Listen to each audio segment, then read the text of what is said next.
সূরা বাকারা আয়াত নাম্বার 173, ওয়ালাহমাল খিনজির, তোমাদের জন্য শূকরের গোশতকে আল্লাহ হারাম করে দিয়েছে। কি দিছে? কথা কয় না, কি দিছে? শূকরের গোশত। একটু আগে বললাম সুদ ঘুষ আমরা খাই নির্দ্বিধায়, কিন্তু শূকরের গোশত সামনে দিলে খাইবো না।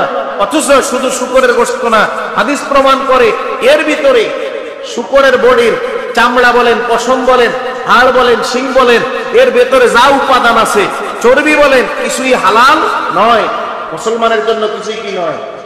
কিন্তু আমরা আফসোসের বিষয়, যেটা নিয়ে আমরা বারবার কথা বলি, এই যে ইসরায়েলি যে পণ্যগুলা, বিশেষ করে cold drinks, Sprite, 7 up, Pepsi, Fanta, Mirinda, Coca Cola আসেনি, অনেকের এটা না হলে জমে না।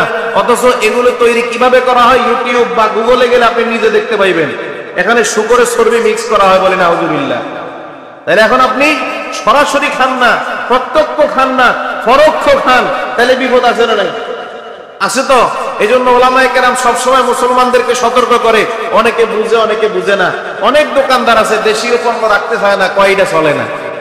কি কারণ? কি কারণ? মুসলমানের সন্তান মসজিদে এসে নামাজ সবার আগে প্রথম কাতারে, আবার হারাম খাওয়ার আগেও প্রথম কাতারে, এরা অলরাউন্ডার, বলি নাউজুবিল্লাহ। এটাই তো বাস্তবতা। এটা বাস্তবতা না? তা আল্লাহ বললেন ইন্নামা হারামা আলাইকুমুল মাইতাতা ওয়াদ দামা ওয়া লাহমাল খিনজির,